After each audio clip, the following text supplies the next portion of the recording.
The U.S. Congress has formally validated Joe Biden's presidential election victory on a day that saw a time-honored ceremony become a nightmare of unprecedented political terror.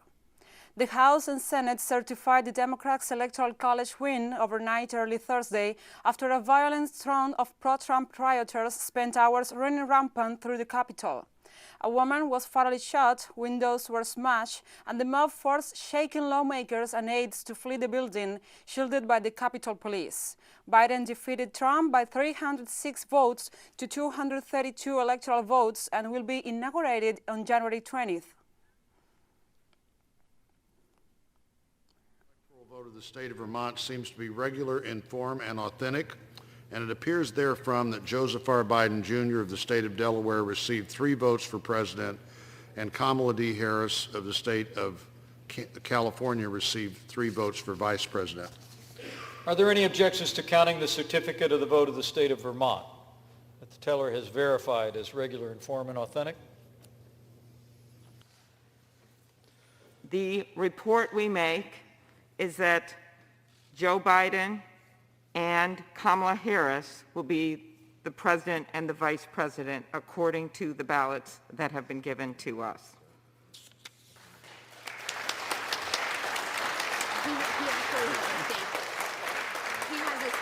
And also, several of Donald Trump's personal advisors and inner circle members have quitted their positions after the violent events that stormed the Capitol on Wednesday in Washington, D.C.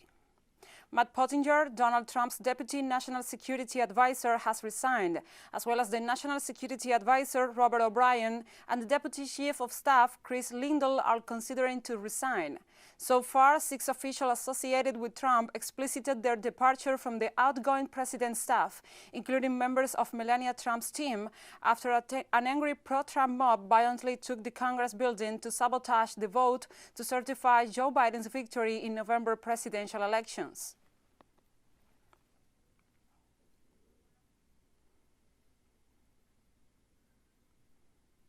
And in the light of the latest events and the violent events led by pro-Trump violent mobs, Twitter and Facebook blocked the official accounts of the outgoing U.S. president. According to Twitter statements, the blocking of Trump profile was due to risk of violence.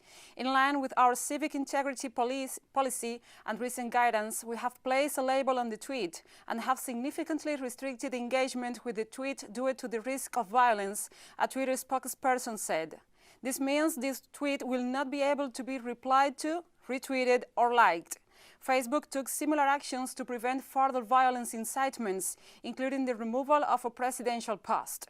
Guy Rosen, Facebook's vice president of integrity, said in a tweet, "This is an emergency situation and we are taking appropriate emergency measures, including removing President Trump's video." And he also said, "We remove it because on balance, we believe it contributes to rather than diminishes the risk of ongoing violence." As his supporters gathered on Wednesday to protest the certification of the 3rd November election results, Trump, in a tweet, accused Vice President Mike Pence of lacking the courage to do what should have been done. In the video he shared on social media later in the day, Trump urged his supporters to go home, but once again he called the election stolen and told the angry mob, "We love you."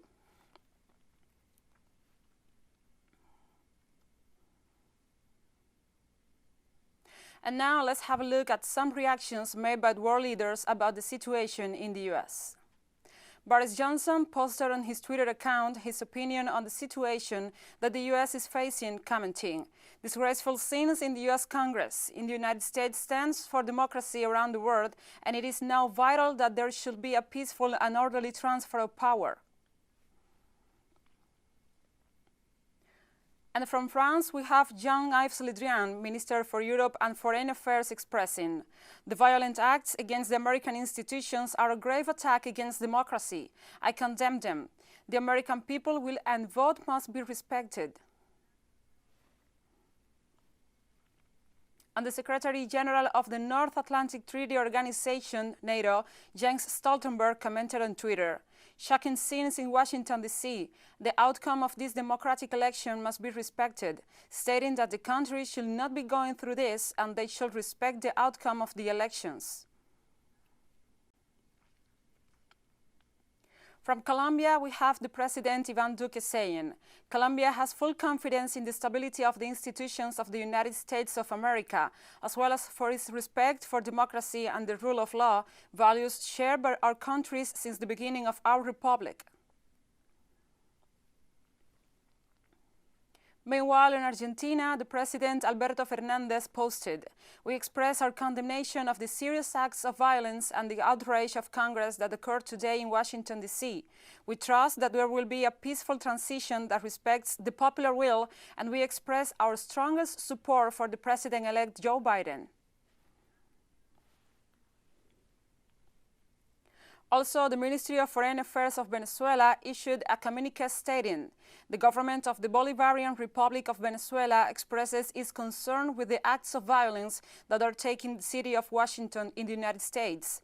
Venezuela condemns the political polarization and the spiral of violence that only reflects the deep crisis that the political and social system of the United States is currently going through.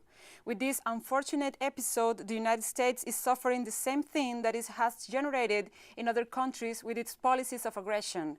Venezuela hopes that soon the violence will cease and the American people can finally open a new path towards stability and social justice."